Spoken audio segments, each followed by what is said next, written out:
নমস্কার, দেখছেন talk to Bangla. আমি অভিষেক রয়েছে আপনাদের সাথে। এই মুহূর্তে জানাবো যে খবর, অনুব্রত মণ্ডল বীরভূমের বেতাজ বাদশা এবং তিনি কিন্তু তার মতোই আছেন। তার পদের কোনো রকম কোনো পরিবর্তন হচ্ছে না এবং তাকে যে গুরুত্ব দিচ্ছেন নবান্ন থেকে মুখ্যমন্ত্রী, সেটা কিন্তু আরও একবার প্রমাণ হয়ে গেল।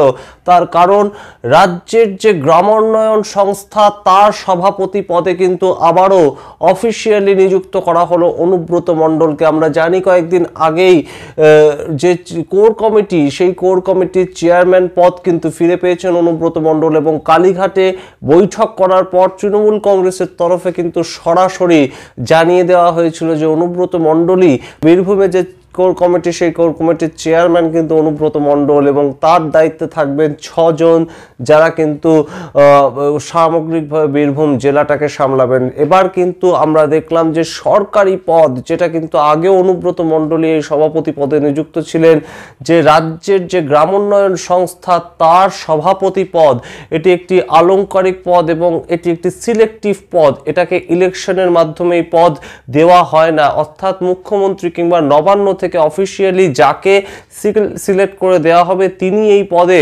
থাকবেন বহাল। এবং সেই জায়গা থেকে অনুব্রত মণ্ডল 2013 সাল থেকেই কিন্তু এই পদে ছিলেন এবং যার জন্য কিন্তু তিনি এতদিন ধরে জেড প্লাস সিকিউরিটি এবং অবশ্যই তার সঙ্গে দেহরক্ষী এবং অবশ্যই লাল বাতিওয়ালা গাড়ি চড়তেন এবং সেই নিয়ে কিন্তু বিভিন্ন মহল থেকে কটাক্ষ তৈরি হয়েছিল যে কেন অনুব্রত মণ্ডল লাল বাতিওয়ালা গাড়ি চড়বেন। কিন্তু তার অন্যতম কারণ কিন্তু ছিল SRDA, এই যে গ্রামীণ যে সংস্থা অর্থাৎ রাজ্য গ্রামোন্নয়ন সংস্থা, তার সভাপতি পদে নিযুক্ত ছিলেন। এটি একটি সরকারি পদ এবং সরকারের দ্বারা কিন্তু নিযুক্ত হয়েছেন অনুব্রত মণ্ডল এবং সেইটাই কিন্তু আবারও তিহার থেকে ফিরে আসার পর 2 বছর পর কিন্তু অনুব্রত মণ্ডলকে সেই পদ ফিরিয়ে দিলেন মুখ্যমন্ত্রী মমতা বন্দ্যোপাধ্যায়। মাঝখানের যে 2 বছর অনুব্রত মণ্ডল ছিলেন না, তিনি জেলবন্দি ছিলেন, সেই সময় কিন্তু এই পদে অন্য কাউকে বহাল রাখা হয়নি।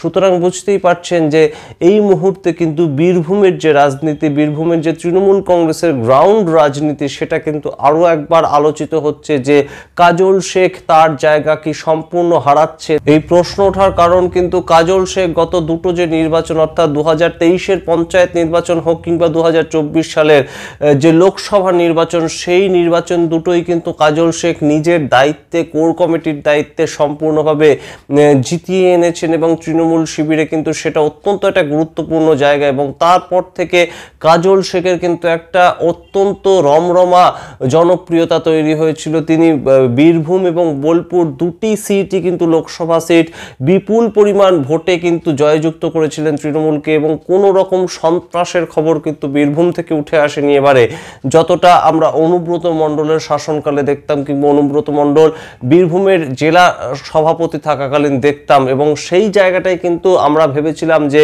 অনুব্রত মণ্ডল ফিরে আসলেও কিন্তু তাকে হয়তো আর মুখ্যমন্ত্রী মমতা বন্দ্যোপাধ্যায় তার যে গুরুত্ব যেটা ছিল সেটা হয়তো হারাবেন তিনি। তো আমরা যা দেখতে পাচ্ছি বর্তমানে কোর কমিটির চেয়ারম্যান থেকে শুরু করে রাজ্য গ্রামোন্নয়ন দপ্তরের যে সভাপতি, সেটাও কিন্তু অনুব্রত মণ্ডলকে বানানো হলো এবং তার মাধ্যমে কিন্তু অনুব্রত মণ্ডল আমরা দেখলাম এদিন গিয়ে কিন্তু সরাসরি বীরভূমের যে শিবপুর, সেখানে হস্তশিল্প মেলার উদ্বোধন করলেন যে রাজ্যের গ্রামোন্নয়ন দপ্তরের সভাপতি অনুব্রত মণ্ডল। এবং সেই ক্ষেত্রে কিন্তু আরও একবার মন্ত্রী চন্দ্রনাথ সিনহা, বীরভূমের কোর কমিটির যিনি অন্যতম একজন সদস্য, তিনি কিন্তু সরাসরি মুখ্যমন্ত্রীর কাছ থেকে নবান্ন থেকে এই অফিসিয়াল লেটারটি নিয়ে গিয়ে অনুব্রত মণ্ডলকে এই পদে নিযুক্ত করেছেন। অর্থাৎ বুঝতেই পারছেন যে রাজ্যের অত্যন্ত গুরুত্বপূর্ণ একজন মন্ত্রী চন্দ্রনাথ সিনহার মাধ্যমে কিন্তু মুখ্যমন্ত্রী নবান্ন থেকে এই যে চিঠিটি, অফিসিয়াল একটি চিঠি, যে এই অফিসিয়াল একটি পোস্টে বসানো হলো আবার সেই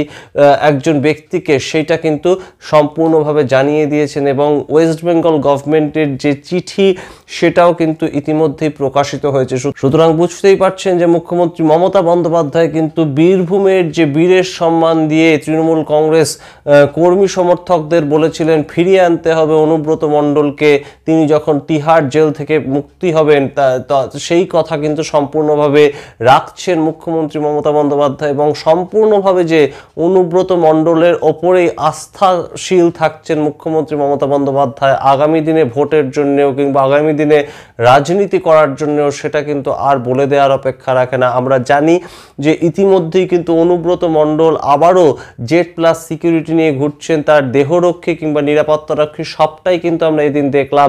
কিন্তু যদিও এদিন কিন্তু আমরা দেখতে পাইনি, যখন হস্তশিল্প মেলা তিনি উদ্বোধন করতে গেছিলেন, আমরা কিন্তু দেখতে পাইনি তার গাড়ির মাথায় কোনো লাল বাতি, যেটা কিন্তু আগে দেখা যেত। সুতরাং বুঝতেই পারছেন এই মুহূর্তে কিন্তু সামগ্রিকভাবে সরকারি একটি পদে আবারও বহাল হলো অনুব্রত মণ্ডল। একটার পর একটা দায়িত্ব তাকে দেওয়া হচ্ছে, একটার পর একটা পদ তিনি ফিরে পাচ্ছেন, যে পদগুলো তিনি এতদিন ধরে কিন্তু রীতিমতন ব্যবহার করতেন তিহারে যাওয়ার আগে পর্যন্ত, জেলে বন্দী হওয়ার আগে পর্যন্ত, সেই যে জায়গাগুলো ফিরে পাচ্ছে অনুব্রত মণ্ডল।